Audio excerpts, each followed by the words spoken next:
You're listening to Hawk Talk with former Seahawks wide receiver Michael Bumpus. Powered by Seahawks.com. Now, here's your host, Nasser Kyobe. Welcome into another edition of Hawk Talk. The Seahawks return home to Lumen Field to take on the Minnesota Vikings. Big game this Sunday. And there's some big roster moves this week, so I'll jump right into that bump. The Seahawks re-signed Pro Bowl safety Quandre Diggs. All right, Quandre. Back to the practice squad in Seattle. Obviously, he was here from 2019, 2023. Lots of Pro Bowls, lots of interceptions. Huge fan favorite there. Seahawks also signed veteran running back Cam Akers to the 53-man roster. You remember that name from his time with the Rams. And most recently with the Vikings, actually. Then the Seahawks also promoted cornerback Shaq Griffin and linebacker Patrick O'Connell from the practice squad to the 53-man roster. The Seahawks waived cornerback Darion Kendrick, also put Chaz Surratt on IR with an ankle injury. Myles Gaskin, Jimmy Holiday signed to the practice squad. So honestly, Bump, with Quandre, love him back here. Fan favorite. Everyone in this building loves him. He obviously helps with the depth because the other thing that happened is Riley Mills was designated to return to practice. But Julian Love did not come off IR this week, so we will not see him this week. So Quandre definitely coming in to help with some depth at safety. Yeah, you need that. He's a veteran, a guy who's been here before, different defense, but he's been around a few times. He can pick up defense. And I just spoke to who he spoke to, Mafe. He just talked about as soon as he walked through the door, it was like he never left. And you expect nothing less. But you need depth moves. You got Patrick O'Connell who played good last week. He gets a nod as well. Shaq obviously getting promoted. It's you expected these type of moves, especially this time of year. Yeah, no question. Anyway, shout out to Nino, Quandre Diggs, back in the Seahawks uniform. Love to see it. But let's flip our attention to these Minnesota Vikings. What's on tap? What's on tap? The Vikings 4-7, last place in that NFC North. Man, win 180. Win over the Bears in week one. You wouldn't have thought they'd be in this situation that both teams are in now. Lost to the Falcons, win over the Bengals. Lost to the Steelers, win over the Browns, losses to the Eagles, Chargers, Ravens, Bears, Packers. They did beat the Lions. So they got a couple good quality wins, but they're 4-7 and they're struggling. Currently on a 3-game losing streak, lost 5 of their last 6.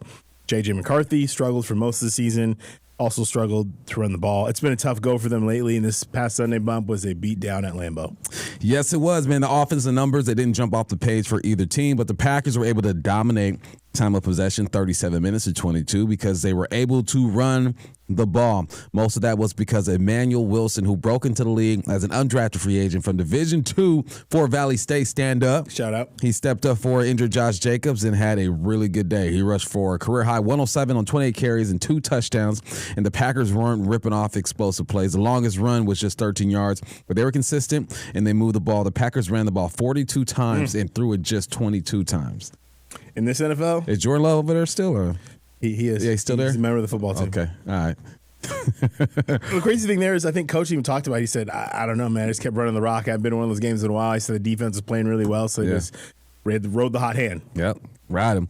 All right, the Vikings weren't able to do much of anything on offense and had a net total of just 4 yards in the second half. That is frustrating. I don't think I've ever been a part of that. I don't want to be a part of that.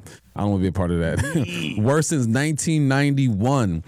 The Packers won the football game 23-6, and despite the lack of production, the game was competitive at halftime with the Packers up just 10-6. The Vikings got a stop on the first possession, but turned the ball over on the ensuing punt. When the football hit a Vikings player who was blocking, and the Packers recovered inside the 5-yard line. Wilson scored 2 plays later. J.J. McCarthy on the day, 12-19, 87 yards, 0 touchdowns, 2 interceptions. Jordan Mason and Aaron Jones combined for 83 rushing yards, and Justin Jefferson was held to 48 yards and 4 receptions. That man has to be frustrated over there. Yeah, there's a clip on social media of him walking off the field because in Green Bay, there's one little tunnel in the corner of the end zone. It's barely, me and you could barely walk through it at the same time. Both teams walk through there. And yeah, well, the Packers have their own, but the visitor team has to come through, and it's smaller than that cabinet over there. And anyway, just watching him walk off the field just looks sad. Man. And frustrated. Poor guy. And, he's okay financially. I mean, he good. Okay. He's iced up. But no, it's struggling. When we throw for 87 yards in the National Football League, that's tough. They're not playing good football right now. And leads us into the head-to-head. The numbers kind of bear that out. Seahawks offensively have really continued to climb the ranks all season. They are 7th in the NFL in total offense in terms of yards, 16th running the rock, 4th in pass offense, 3rd in points per game. So they're doing their thing there.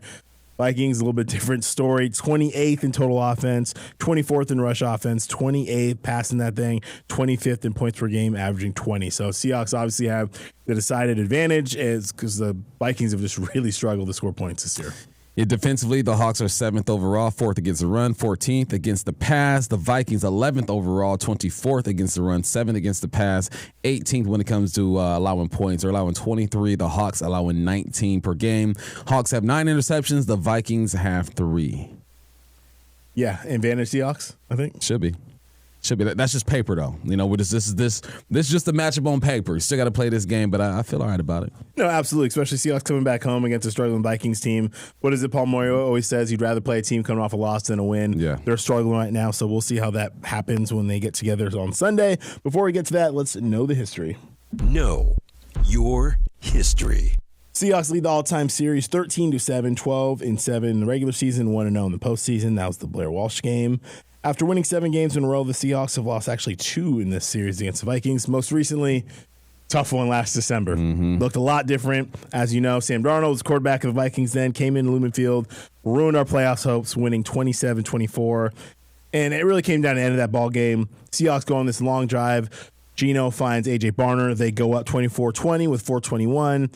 Next possession, the Vikings are driving back. Byron Murphy, who didn't have a lot of sacks. It's crazy how far his game has come. Man, it's evolving. It's crazy. But he got a sack on Sam Darnold. Would have set up 3rd and 18. Unfortunately, he face masked. Sent him a first down. Next play, Justin Jefferson over the top, 40-yard touchdown. Seahawks try to come back. Myers missed a long field goal. They get a stop. And then last possession, Geno Smith was intercepted, and that was all she wrote.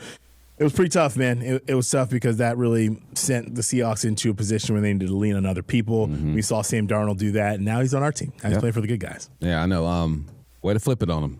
All right, now this is your house. You came into our house and made a sandwich, but now you're the chef in the house, so welcome, Sam. Love the promotion. We'll shift our gears to what's going on in the division. What's the word? Where my soldiers at? West side! Where my soldiers at? West side! And the Seahawks are the NFC West champs again. What's the word in the West on Hawk Talk? Everybody's chasing the Los Angeles Rams in the NFC West. You got the Cardinals at the bottom at 3-8. Then the Niners 7-4. The Hawks 8-3. And like I said, the Rams 9-2. They're on top, man. They control their own destiny for the number 1 seed. The remaining schedule for the Rams: the Panthers, the Cardinals, the Lions, the Seahawks, the Falcons, and then the Cardinals one more game. The Seahawks are a game behind the Rams and need a win in Week 16 for any real chance at the division title. The Hawks remaining schedule: you got the Vikings, the Falcons, the Colts, the Rams, the Panthers, and the Niners. Don't sleep on the Panthers. I know they're coming off a bad loss to the Niners, but we've seen them play some good football. But the Lions probably have the best shot at beating the Rams before the Hawks take on the Rams on 12-18. It will be interesting to see how this unfolds. Yeah, I mean, I'm just looking at the schedule, and you look, and dang, the Rams actually, I wouldn't say a cake schedule, but the way that they're playing right now, you look at that and you go, okay, the only loss I'm potentially seeing is the Lions. Yeah. And that's leading right into the Seahawks game with them. So, like you said, it'll be interesting to see what happens there. Hopefully the Lions can do Seahawks a solid. Or maybe the Cardinals come out of nowhere Maybe. and say, you know what, we're know. still a division team. Let's upset these guys. I don't know. I don't necessarily see that, but we'll see. And then, but Bump, it was ugly on Sunday night. Oh, yeah. Bucks and Rams. I was watching that game for a bit. And He said for a bit. For a bit. Once it got out of hand, I'm like, all right, I'll recap this. I'll go work on some other stuff.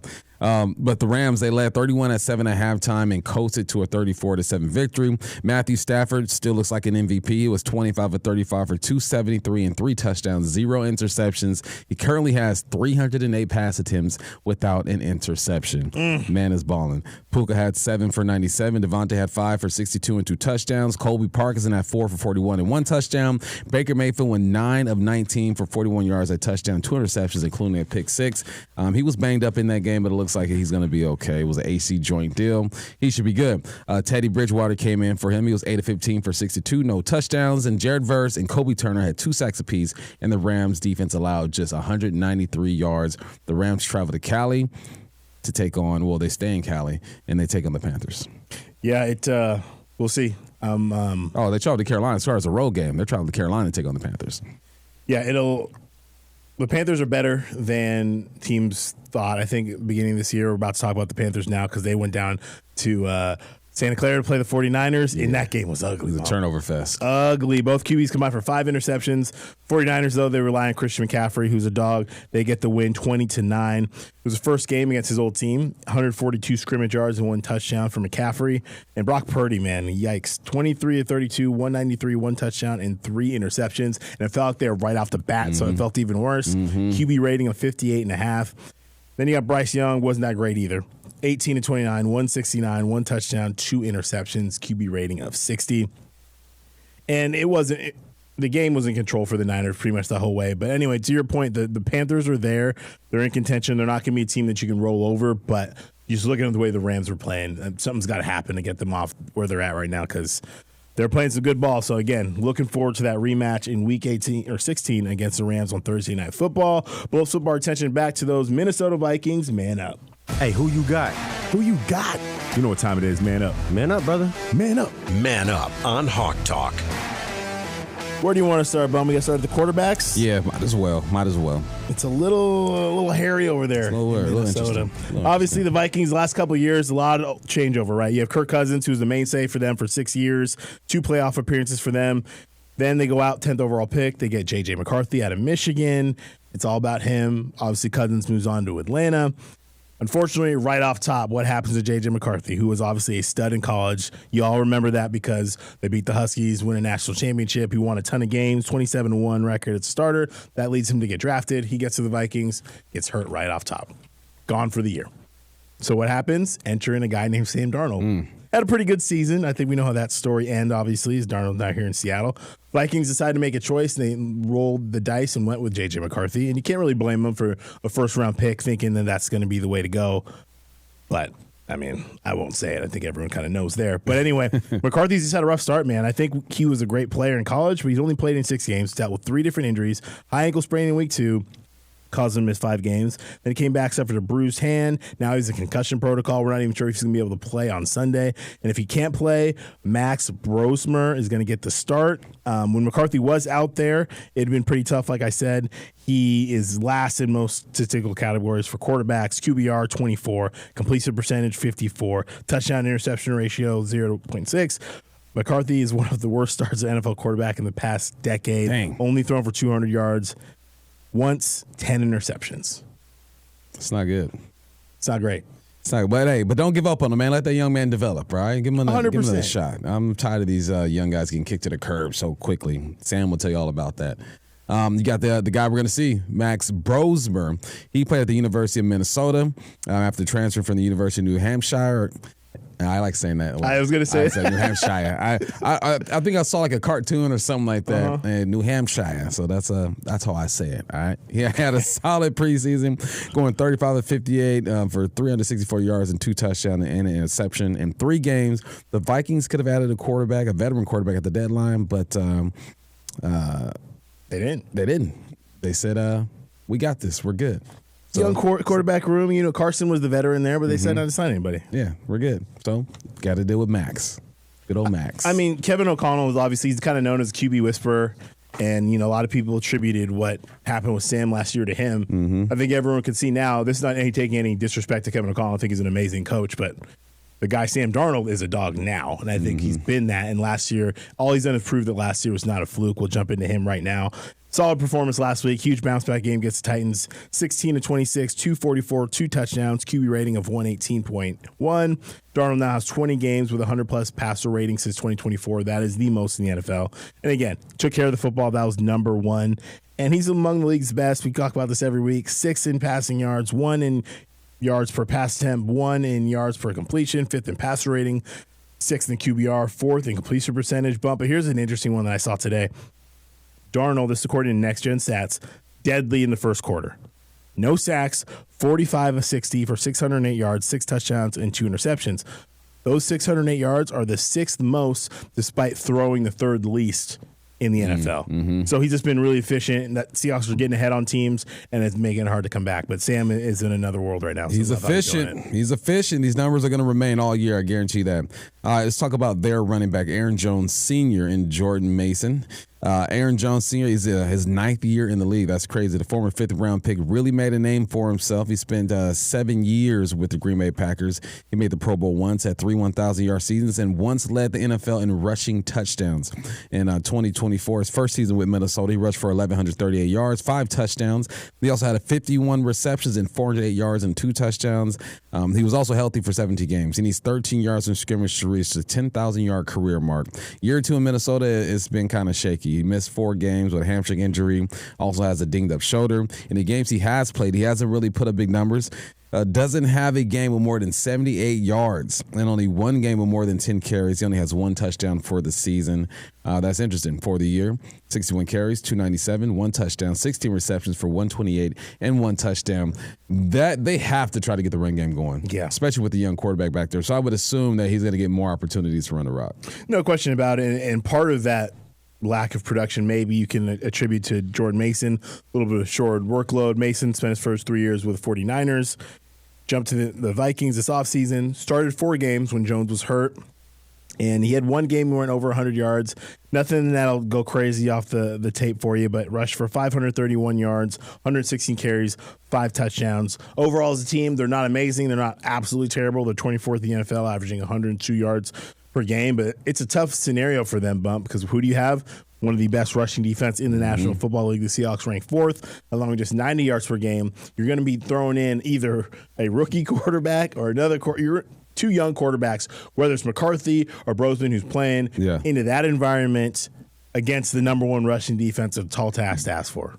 It is, but good luck. You got to play. You got to line up and play your games, man. So we'll see. Let's talk about Ken Walker, Zach Charbonnet. Looks like Ken has emerged as the lead back. I think he's always been a lead back because he's usually the first guy out there. There's a game or 2 where he wasn't, but that's the way that he's getting the football. Mike McDonald said he earned some more reps, and that's exactly what he's done. Ken Walker has had a run of at least 10 yards in 10 of the 11 games this season. He also has 6 games where he has a run of at least 19 yards. It's clear he has a potential for the big play. He's just got to get in his groove and get things together. On the year, 677 yards, 4 touchdowns, 17 receptions for 157. He's on pace for 1,000 yards. A sneaky 1,000, too. Just consistent. Coach McDonald said he's earned it that way, so good to see there. And alongside of him, obviously, you have Zach Charbonnet. Solid in pass protection. We know what he can do. He'll run you over. Really good in the red zone, 7 touchdowns there. A little less explosive in terms of the big play threat. He's had a run of 30 yards, but he has only 4 games with a rush of 10 yards or more, so a little bit different there. Seahawks are 16th in the NFL in rushing, and then, believe it or not, they've been slowly climbing up that with a couple good games. So I'd love to see this running game really get after and really get established early on and get some big runs. Let's flip it over to the Vikings. Got a couple good receivers. They got some. And let's be straight up. No disrespect to the Tennessee Titans. The Seahawks are facing a much better receiving core. Justin Jefferson, Jordan Addison. Justin Jefferson, one of the best in the National Football League. Literally, if you're talking about best receiver in the league, Bump, correct me if I'm wrong, you're talking right now, well, Jackson Smith and Jigba. We'll get to him in a second. Justin Jefferson, Jamar Chase, CD, Pickens. They got Pickens in there now, Puka. Yeah, I mean, but that's it. That's the class of National Football League. Justin Jefferson is doing his thing. Obviously, former first-round pick at 2020. He's done nothing but produce. 4-time Pro Bowler, 2-time first-team All-Pro. Gone over 1,000 yards in every season in the NFL. He even did it one year when he only played in 9 games. Led the league at 1,800 yards in 2022. Joined Randy Moss and Torrey Holt as the only players with at least 8,000 receiving yards in their first 6 seasons in NFL history. Last year, 1,500 yards, 10 touchdowns. And he's still doing pretty well despite the shaky quarterback situation. 60 receptions, 795 yards, and 2 touchdowns. And then on the other side, you got Jordan Addison. He was his 3rd season out of Pitt and USC. Didn't he win the Blitnikoff? He did win the Blitnikoff. Started 36 of 40 games with 2,198 yards and 22 touchdowns. Always a deep threat. Has at least a 62-yard reception in every season, including an 81-yarder this season. So far this year, he's 28 receptions, 412 yards, and 3 touchdowns. Despite who's on in the football, this too can get busy, and we're seeing that. No question about it, yeah. So, again, stay deep. I have faith in the Seahawks secondary, especially how well they've played, but these guys can beat you. We saw it last year. Literally ended the game last year with Justin Jefferson getting beat deep, at the end of that game. Flipping it over to our guy, Jackson Smith and Jigba Bump. Again, We could talk about this dude forever. 167 yards last week, 2 touchdowns, set the single season record. Passed Julio Jones for 5th most receiving yards ever in a first 11 games. Leads the NFL in receiving yards, yards per game, yards per touch, 4th in yards per reception, 80 receptions, 1,313 yards, and 7 touchdowns. And one other thing from Next Gen Stats, JSN has accounted for nearly half of the Seahawks' air yards this season, resulting in the highest air yards share by a receiver during the Next Gen Stats era, going back to 2016. That's 48% of those things. So JSN, dog. Are we surprised anymore? I think he's averaging 119 yards per game right now. Needs 109 to break 109 per game to break 2,000 yards. We'll see, man. I'm enjoying the ride, man. Good for JSN. Cooper Kupp has been contributing as well. He's got 31 receptions for 404 yards. And Rashid Shaheed has now played in 3 games for the Hawks. Still got to find a way to get him that explosive play. But he is affecting the defenses. Like the routes he's putting them on, or Kubiak is putting them on, is affecting these defenses and getting other guys open. Eventually, it's going to happen. Maybe it's today or this week for Rashid. Yeah, we'd love to see it again. And what I did like to see, though, obviously Troy Horton ran a kickback for a touchdown. Yeah. So he was doing his thing explosively. But I just love how in the return game even, he looked really good against the Titans, and he's right there almost breaking one. Yeah. I wouldn't be shocked if he ran one back to the house as well. And lastly, Bump, let's just look at a couple top defenders for the Vikings. Last season, they were led by Jonathan Greenard and Andrew Van Ginkel. They had 23.5 sacks, 36 tackles for loss. This year, they've been a little bit dinged up. Van Ginkel's missed 5 games with a neck issue. So he's been battling that, missed some time, had a concussion.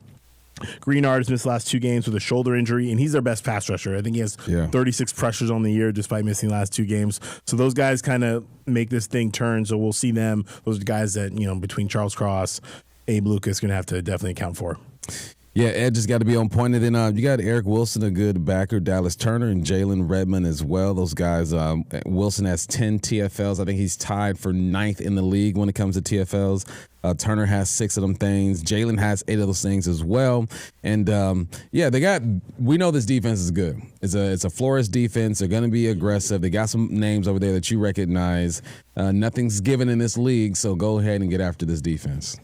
It'll be a fun one at Lumen Field on Sunday. We'll let you know how the Seahawks are going to get this done with a path to victory. At the 45, waits for the snap. Michael Dixon puts it down. That kick is away, and that kick is good! The Seahawks win! It's good! It's a path to victory on Hawk Talk.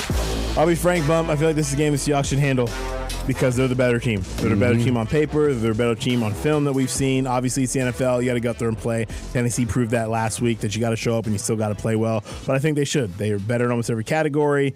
And for me, it's going to start with getting after the quarterback. Whoever's lined up after it, got to make their life hell. And with this D-line, I think they can make that happen. Yeah, create turnovers. Relentless pressure. Keep the playmakers from beating you. You can't let Justin Jefferson look like the guy we know he is.